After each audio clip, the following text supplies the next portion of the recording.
falar com alguém aqui que faz esse Brasil dar certo em matéria de futebol. Ah, mas futebol é a coisa mais importante dentre as menos importantes. Pode ser.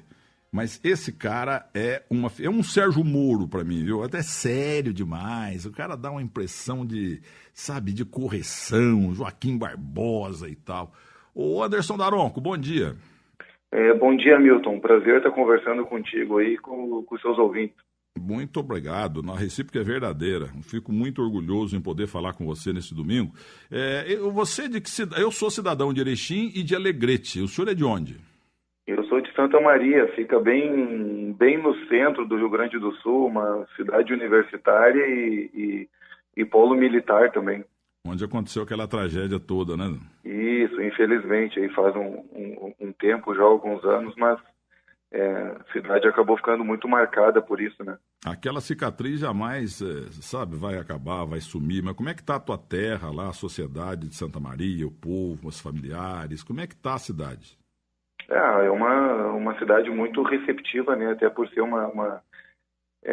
por essa questão de receber muitos estudantes de toda a parte do Rio Grande do Sul e um pouco da região sul também, por ser uma cidade universitária, existe um grande número de universidades e essa questão militar também, que é o maior contingente militar do sul do Brasil, então é uma cidade acostumada a receber muito bem as pessoas.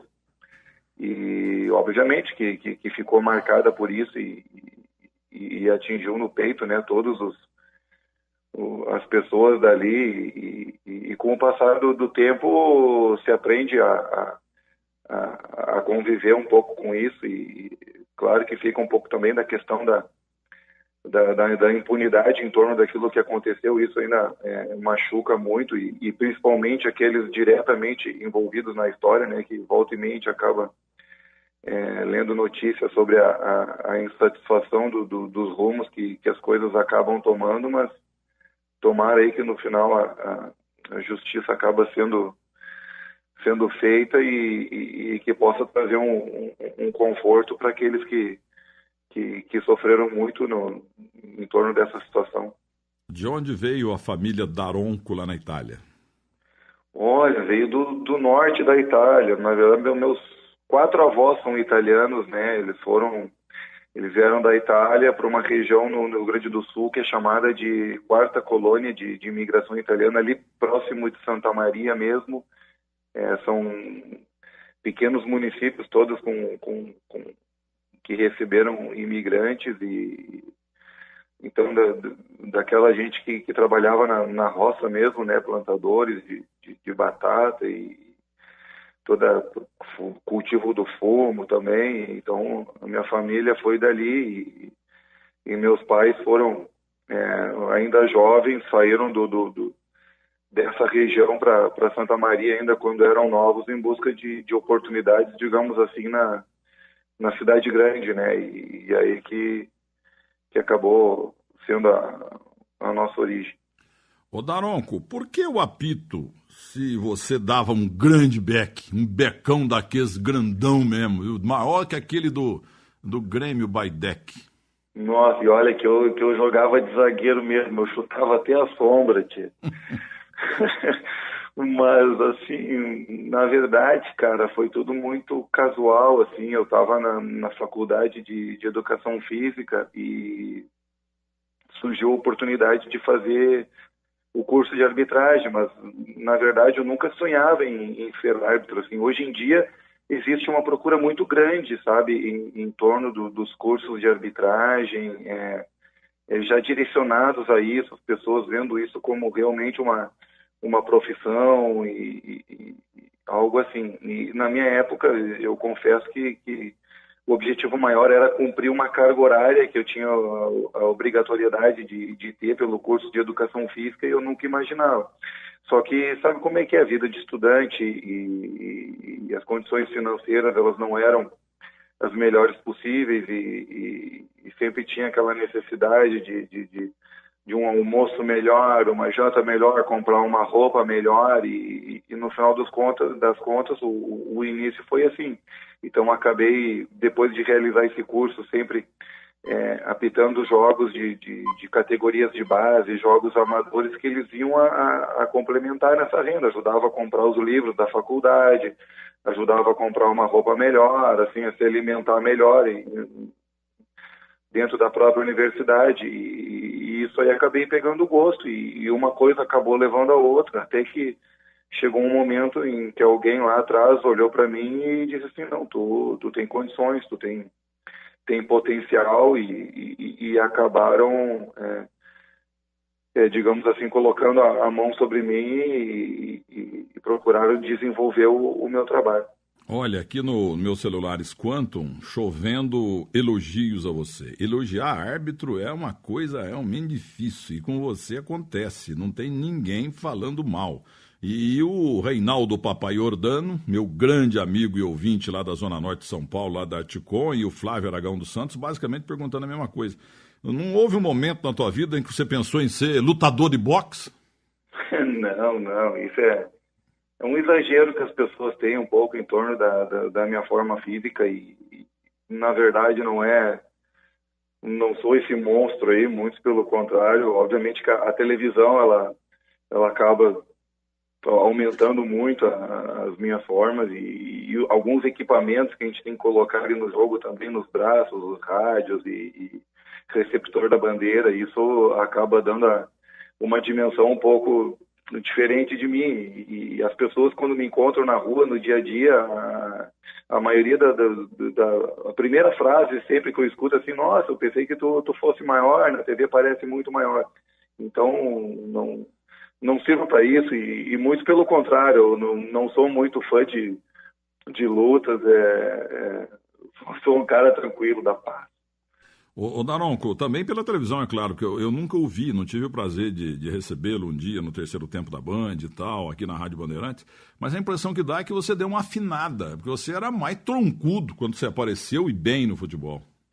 Sim, eu acabei diminuindo sim um pouco do meu porte físico, e as pessoas que acompanham meus treinamentos e as próprias comissões de arbitragem, tanto a nível nacional quanto a nível de Confederação Sul-Americana, entendem que é melhor assim, e eu também, pensando num projeto para mim a longo prazo, obviamente que eu suportava todo aquele peso e aquela carga, só que isso acabava me desgastando muito nos jogos, e isso aí ia acabar refletindo lá no meu futuro. Então, por uma questão aí de prevenção de lesões, e procurar também assim, procurar ter uma carreira mais longa, né, nesse sentido, pelo efeito cumulativo do desgaste, a gente chegou nesse consenso, e eu acabei mudando um pouco a minha forma física.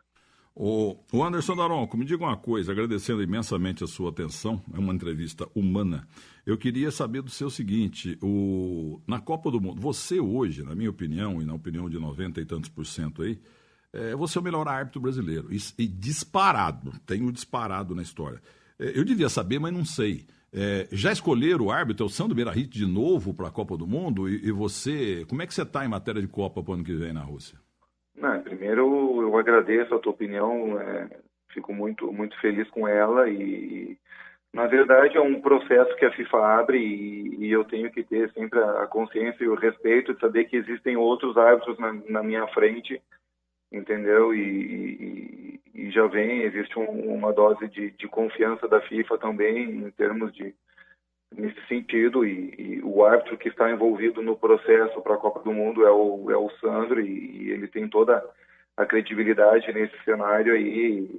A FIFA ainda não definiu quem são os árbitros sul-americanos para a Copa, mas se for um brasileiro, com certeza vai ser o Sandro, e a nossa arbitragem vai estar muito bem representada. Eu tenho condições, quem sabe, de lutar pela próxima. Vamos entrar nessa luta aí, também sabendo que existem outros árbitros com condições para isso, talvez outros árbitros até na minha frente nesse processo, mas vai ser uma luta justa e parelha aí, e a gente tem que respeitar sempre essas decisões. E é um só, né? Para quem não sabe, é um só, né? Por país. É um só. um só por país e no final das contas são 5 apenas da América do Sul, né? E num processo que é de 4 em 4 anos, então é quase uma loteria, né? Conseguir ir para um momento de Copa do Mundo. Claro que é o sonho de todo árbitro, mas também tem que entender que assim como é meu sonho, é o sonho de outros também e no final das contas somente uma pessoa pode acabar tendo esse objetivo concluído. Quantos anos você tem e quantos filhos? Eu tenho 36 anos e 2 filhos. Tenho um de 11 e um de 7 anos. São bons de bola? Então, um joga futebol, o outro nem quer saber de futebol. Eu acho que essa questão aí da arbitragem acabar me afasta um pouco, né, desse convívio e eu acho que acaba transferindo isso bota uma culpa no futebol nisso daí. Então, um não gosta e eu procuro desenvolver eles também em outros esportes. Eles são praticantes de judô e de tênis. Ô Anderson Daronco, na história do futebol é muito comum, né? O jogador estressado e tal, tem que dar um desconto, o jogador peita o árbitro, chega lá e xinga e, sabe, chega a peitar mesmo fisicamente o árbitro. Agora, com você, os caras não chegam nem perto. Como é que você... É engraçado isso, o que a tua família, teus amigos dizem, porque você marcou, acabou. Eu até chamo você de Hércules, de maciste. O cara chega e, quando ele vê, quer reclamar, mas não é... Você é o cara que menos se reclama. Você marca e acabou. Como é que você sente assim? Eu fico feliz, obviamente, que talvez a questão física possa influenciar um pouco nisso, mas eu creio que a maior parcela em torno de tudo isso é a credibilidade que vai sendo conquistada com o passar do tempo. Não pensa que lá no início eu não tinha contestações, tinha muita, e hoje em dia ainda também existem às vezes. É claro que essa marca, geralmente as pessoas acabam lembrando disso, né, de não haver protestos ou não haver reclamações, mas é muito em função da credibilidade conquistada. E eu sempre digo que o que faz o mundo do futebol ter respeito em torno do teu nome a quantidade de acertos, né, a pouca quantidade de erros. Não significa que nós não cometemos equívocos, sim, cometemos e estamos sujeitos a cada partida a isso, só que o bom árbitro é aquele que consegue diminuir, né, essa incidência de erros e que eles não sejam sempre impactantes, né, no resultado de uma partida. E graças a Deus eu não digo que eu não cometa, mas eu cometo sim, mas muitas vezes eles acabam passando desapercebidos e creio que isso acaba criando, né, essa margem de confiança, essa credibilidade em torno de todos. Isso passa para os jogadores, então eles acabam respeitando as nossas decisões e aconteça isso dessa forma como você citou, de marcar as coisas no campo e não haver contestações. O Evandro Rogério Roman, olha aqui, ó, no meu Quantum, direto de Cascavel, ele é gaúcho como você, mas de Erval Grande. Ele está dizendo, é isso mesmo, esse aí é o melhor e vai ser um dos melhores da história. Eu agradeço as palavras do Roman, foi um excelente árbitro, né, do nosso quadro e é um exemplo também. Apitou muitos jogos importantes, tinha características muito firmes e logo quando eu estava começando, ele estava no auge e foi sim também um dos exemplos que eu pude seguir aí na arbitragem. Teve um dia aqui que eu estava vendo 500 monitores aqui no estúdio, eu falei, mas espera aí, pô, o Daronco tá pitando 2 jogos? É que tem um juiz aqui da América do Sul que é teu irmão gêmeo, quem que é o cara mesmo? A gente é muito parecido, brinco muito que a gente tem mais ou menos a mesma altura, o mesmo porte. O Nestor Pitana, da Argentina, é um excelente árbitro e é um árbitro também que eu realmente me espelho bastante e penso que é um dos melhores da América do Sul e do mundo. E além do campo de jogo, é uma pessoa extraordinária fora do campo, assim.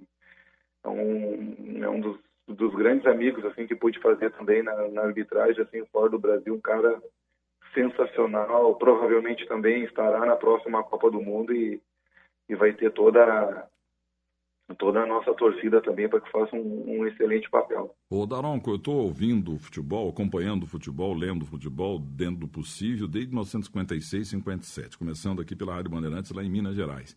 E de lá para cá eu cultuei, já com quase meio século de carreira, a seguinte frase: a coisa mais difícil do futebol são 4: ser goleiro, narrar pelo rádio, ser bandeirinha e ser árbitro. E a coisa mais fácil é o que eu faço. Desde há 35 anos, no terceiro tempo, que eu faço programa depois do jogo. Depois do jogo, eu nunca errei um resultado no jogo. Eu acerto todos os placares depois do jogo. Você concorda que narrar no rádio, ser goleiro, ser bandeirinha, ser árbitro, são as 4 coisas mais difíceis do futebol? Olha, eu concordo, Tia. Olha, se as pessoas pudessem ter um dia ter uma experiência como árbitro, ou como bandeirinha, se assim a gente pode dizer, no momento da crítica, assim, ou no momento de que pegam pesado com a gente, às vezes, elas teriam um pouquinho mais de dor no coração na hora de fazer isso aí, porque realmente é uma atividade muito difícil, não é fácil, sabe? Hoje em dia o futebol está cada vez mais difícil e o nosso erro hoje ele está muito exposto, né? Antigamente não era assim, lá na década de 70, 80, aconteceu alguma coisa no jogo, até alguém saber que foi um equívoco ou não foi, no máximo era uma linha no jornal, ou saiu uma frase no rádio e pouco se comentava sobre isso. Hoje em dia, com a internet aí, tu botou na rede e, nossa, e com todas as redes sociais que tem, o nosso nome acaba girando o mundo, né? Então, e essa quantidade de TVs que tem, de câmeras, elas acabam nos expondo muito. E as nossas decisões no campo de jogo também. Como eu dizia antes, o jogo está cada vez mais veloz e às vezes é humanamente muito difícil para a gente conseguir acompanhar certas coisas ou visualizar de uma maneira correta que a gente possa ter uma boa interpretação daquilo que a gente viu ou daquilo que a gente pensa que viu.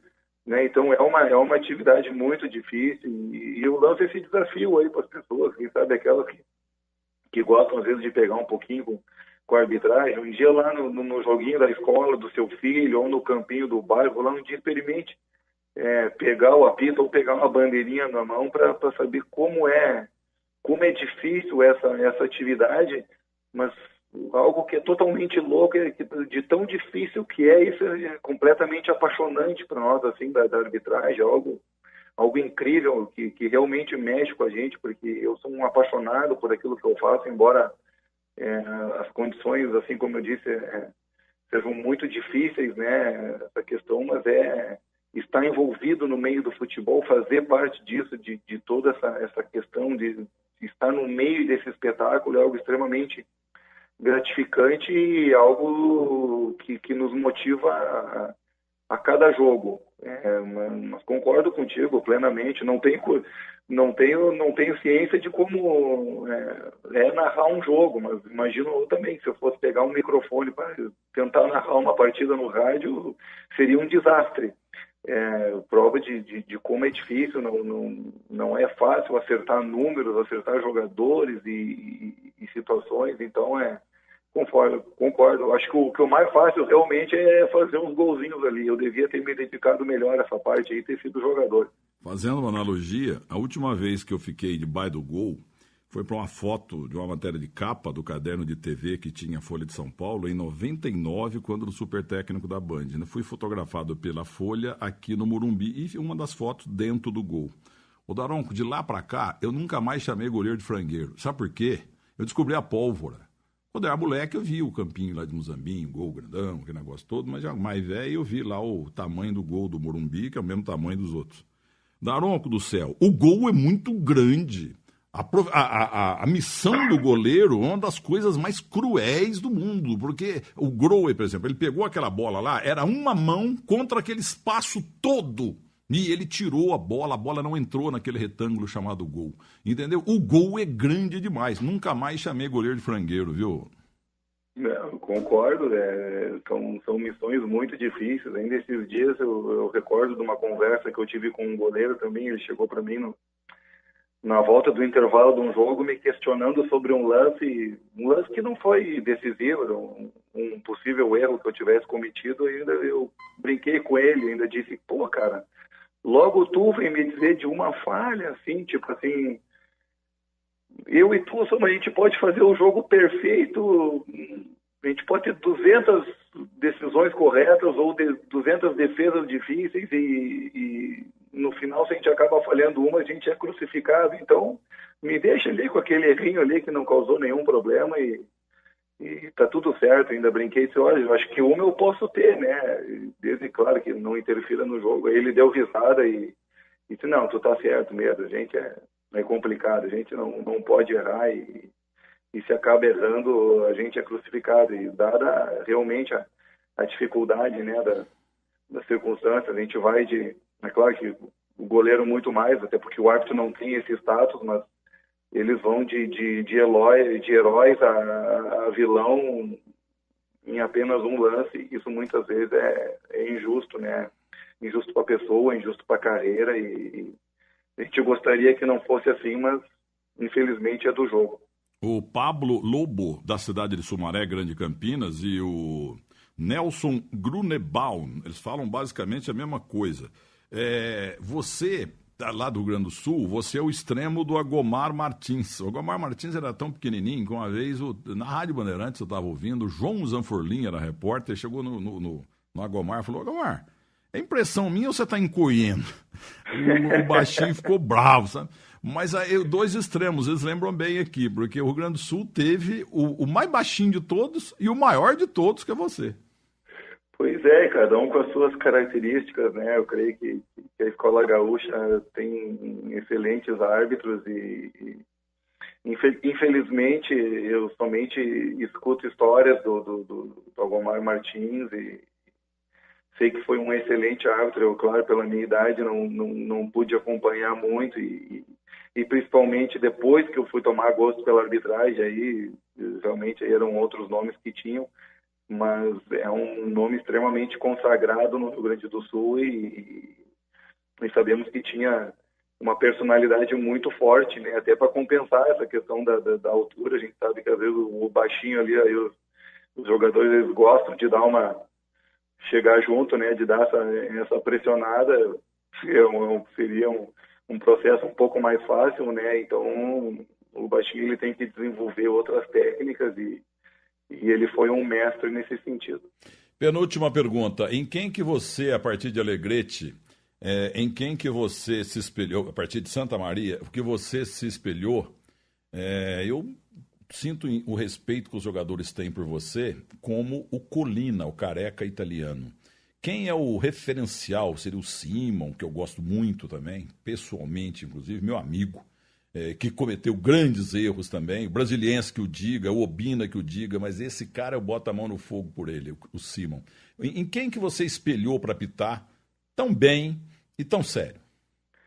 Olha, eu tenho 3 exemplos assim que eu posso citar, dois gaúchos e um paulista, assim, são árbitros que um pouco se eu creio, buscar qualidades de cada um. Eles tinham, cada um a sua forma, foram excelentes árbitros da minha terra lá, claro, obviamente, o Carlos Simon e o Leonardo Gaciba são perfis totalmente diferentes de árbitros, mas que fizeram um sucesso tremendo e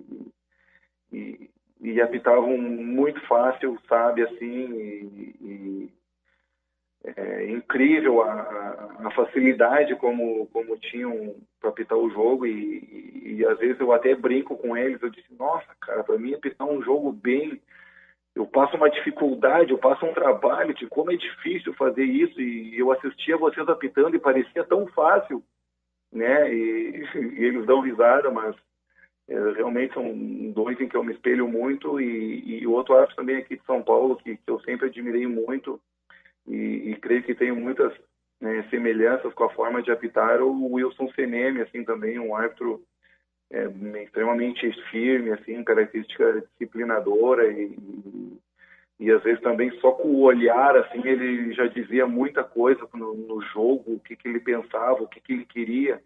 Então, são referências, assim, que eu acabo seguindo e são exemplos realmente que qualquer árbitro deve seguir e creio que citar eles não é demérito para nenhum outro que porventura eu não cite aqui. A gente está cheio de excelentes árbitros que passaram por aí. Poxa, enfim, eu tenho um que me ajudou muito também na minha carreira, José Mocelin, que também apitou muito aqui em São Paulo. Poxa, e outros árbitros aí contemporâneos agora.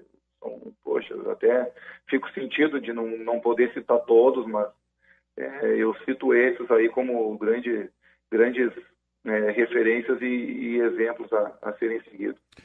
Anderson Daronco, agradecendo a família Bandeirantes, orgulhosa aqui no Domingo Esportivo, agradece a sua entrevista exclusiva. E eu peço desculpas aos ouvintes, porque eu tenho aqui trocentas perguntas para o Daronco, que tem uma responsabilidade muito grande hoje, como todo jogo, mas hoje é especial. Ayrton Gontov, por exemplo, o jornalista gaúcho. Pô, você não vai falar do Grenal com ele? Quer dizer, tem um monte de pergunta aqui.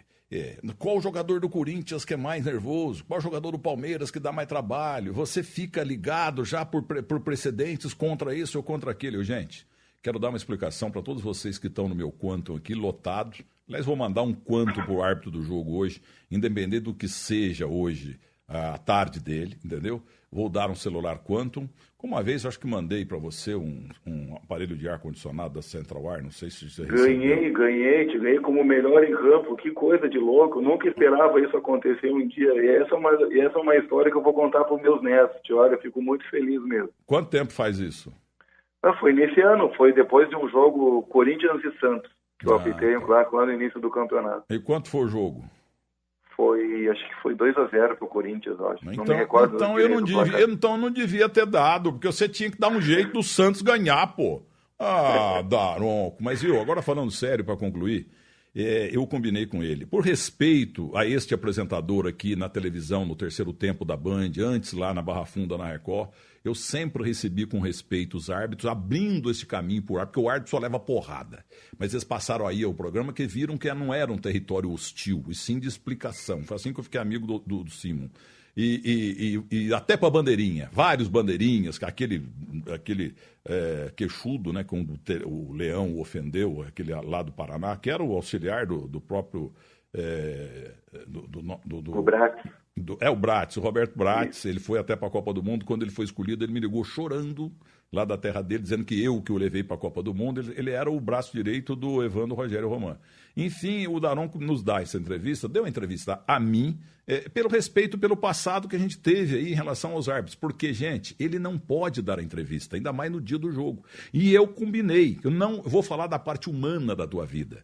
Entendeu? Eu não vou falar do jogador do Corinthians de hoje, do Palmeiras de hoje, da torcida do Corinthians, porque você não vai ter pressão, você não vai ter, porque isso aí não pode ser abordado em relação à vida do árbitro, em relação à CBF, esse negócio todo. Então o importante era conhecer mais a fundo você, porque você é um ser humano como outro qualquer. É que a gente vê na televisão esse homem fortão aí, a gente pensa que ele não tem coração. Eu vou bater no jogador aqui, eu vou expulsar o time inteiro e tal, mas é um cara doce, ó, educado, comum, como todos nós. Quero te agradecer muito e só vou me permitir, sobre o jogo de hoje, fazer um desejo. Que você seja hoje, de novo, o melhor homem em campo.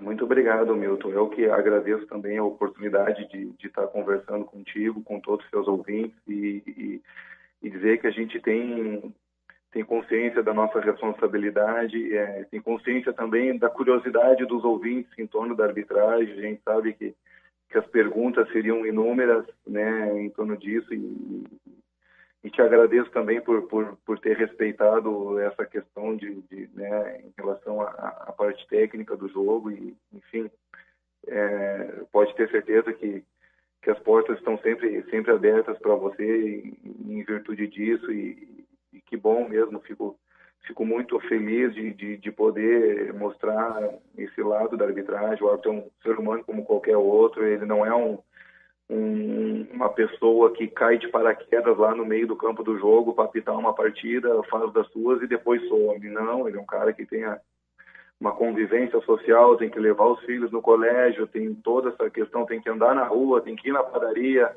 tem que escutar coisa do dia a dia em torno do futebol. Então é uma pessoa que é apaixonada pelo jogo também, assim como torcedor, como jogador, e faz parte do espetáculo. Então eu fico muito feliz de ter podido participar do seu programa e fica, como disse, estou sempre à disposição aí, pode chamar sempre que desejar. Foi um prazer imenso e tomara que as coisas deem tudo certo, não só hoje, mas para sempre aí na nossa vida, na nossa carreira. Então, sobre o Simon, só mais 30 segundos, você tem razão no que você está falando, o árbitro sofre para ver se acertou ou se ele errou. Ele fica tenso, é igual centroavante, é igual goleiro. Então teve um domingo, o Simon chega bem mais cedo para o meu programa, ele estava no meu camarim e triste, falou assim, você morreu alguém? Não, eu cometi o erro mais absurdo da minha vida hoje, porque eu saí do campo, vim para cá, mas eu não devia nem participar, porque eu fiz burrada, porque não sei o quê, mas quase chorando. Um homem educadíssimo, sou fã do Simon. Aí toca o telefone, era a esposa dele. Bem, você acertou, você foi elogiado, porque no outro canal de televisão mostraram o lance para tudo quanto é lado, como você falou, deram com 200 câmeras, e você acertou, nota 10 para a tua decisão.